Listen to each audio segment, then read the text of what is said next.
Hi guys, welcome to my channel. This is Lucas. Some of you asked me about the patch that I use in this video here, and I wanted to edit the Italian version video that I just recorded yesterday, but I had some troubles with the subtitles. So this is just for you guys. I'm making another video especially for my English speaking subscribers. Okay, so let's dive into the editor.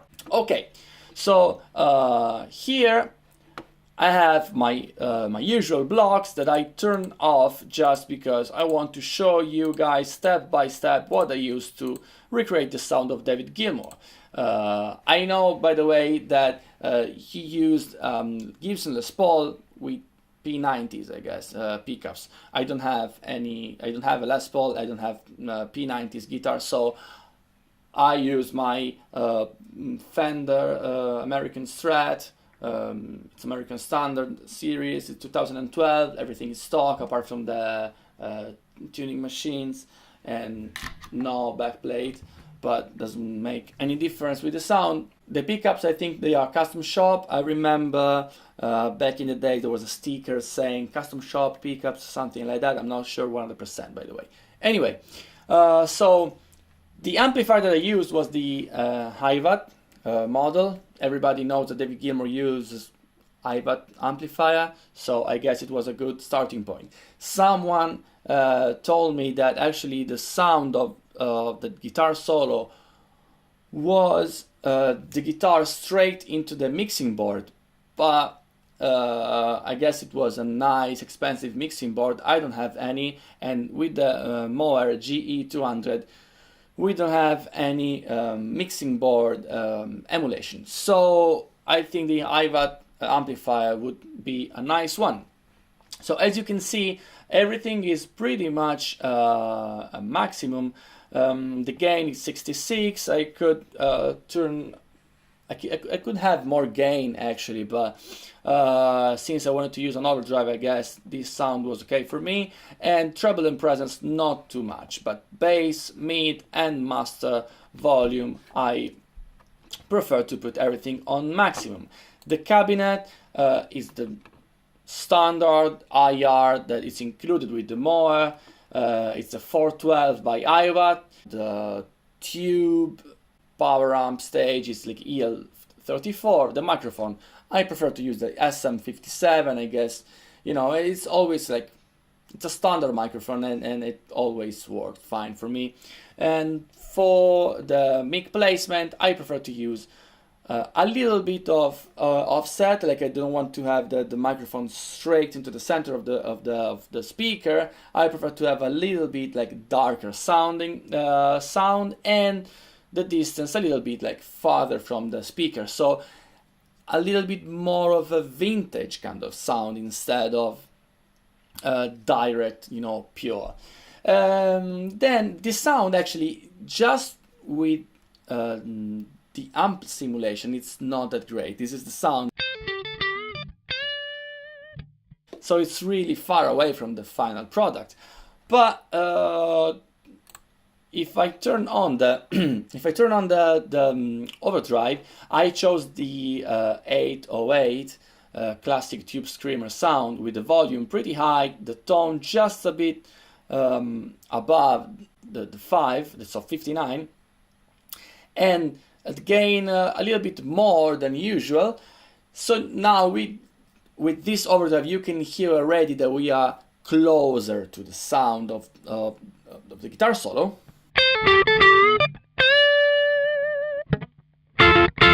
Yeah, way more similar. I like to have this grit, actually, you know, that you can hear in the original record. It's not that clean.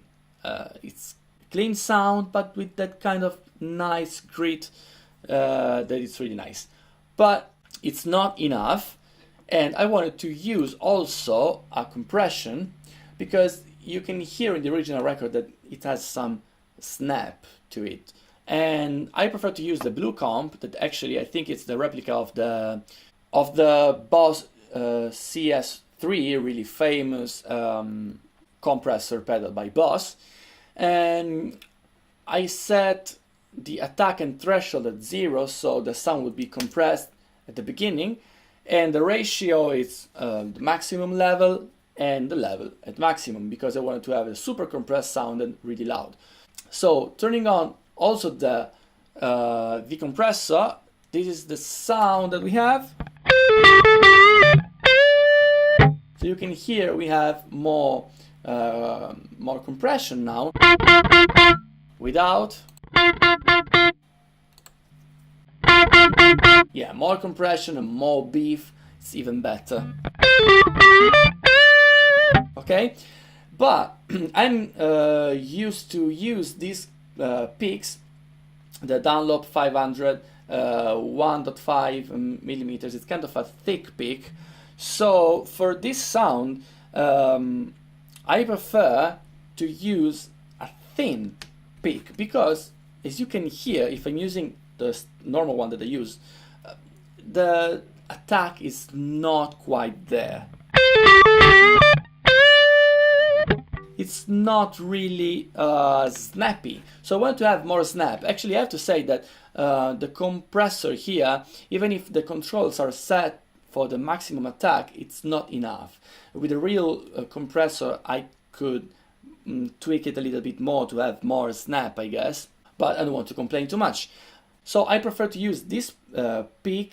It's a 60 millimeters nylon Fender guitar pick, and the sound with this one is more snappy, so you can hear it now.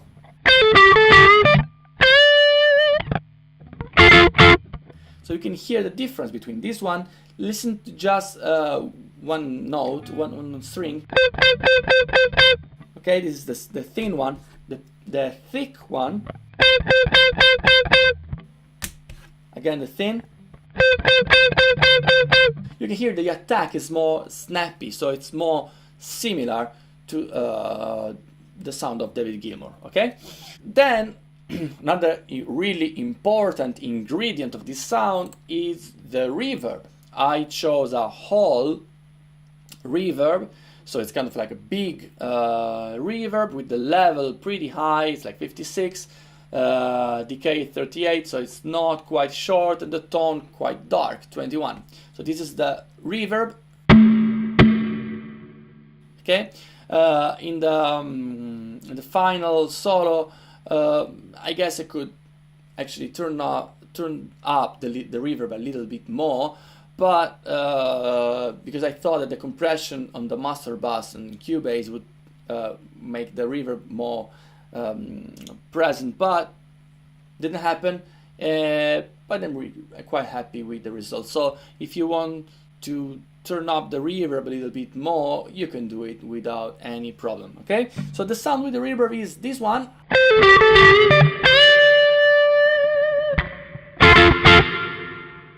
Way more similar to the original sound. Okay, and then the last thing I used, it's the EQ.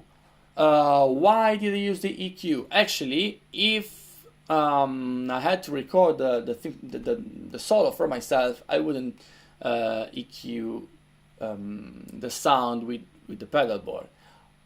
But since I wanted to have a patch that it was mixing ready, instead of EQing the sound in Cubase with my plugins, I wanted to have a mixing ready sound. So this is the sound that you can actually hear on the video that I posted. Okay, so if you replicate the same settings, you will have the same exact sound. Okay, so what did I do? I get rid of all the bass. 100 Hertz, I don't want it.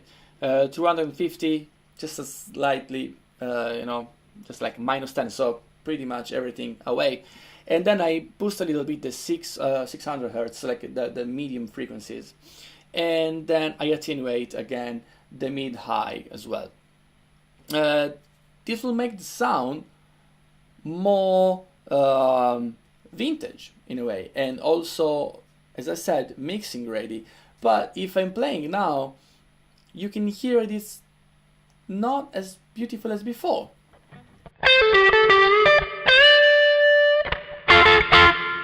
looks like a little bit more poor. If I turn off the EQ,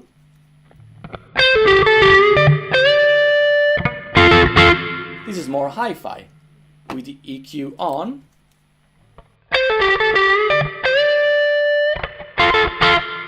yeah, it's like you can hear it's more poor. It has less amount of frequencies, so it can be less pleasant to play with, but for sure it's more mixing friendly. Also, if you listen to the original record, you can hear that there's no bass in that guitar sound. So yeah, this was the sound. Another thing I want to mention is that since with the Strat it's hard to bend more than 1.5 tones, here you have to bend 2.5 tones. So you have to do, okay, and this is kind of hard to do. So I had to also raise the action a little bit of this string, because the radius is not really flat, and this is not a Silver Sky, by the way. So you know, I don't know why, but the string was dying. I hope to have a Silver Sky really soon, so I can check if I can have a lower action and then the band will not die. But I don't have it, and also to avoid the bridge to compensate the tension of the string, I used just like a tissue, something like that, and I put here.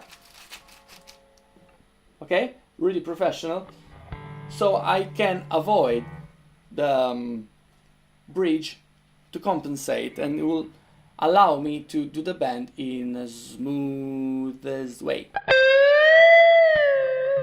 So that's it, guys. This was the patch that I used on my video. I hope you can use the same controls for your sound. Of course, different guitars, different hands will need maybe to adjust differently some of the controls, but now you can have a rough idea on how to get in that zone, in that sound. Okay, so don't forget to subscribe to my channel, and see you next time, guys. Ciao.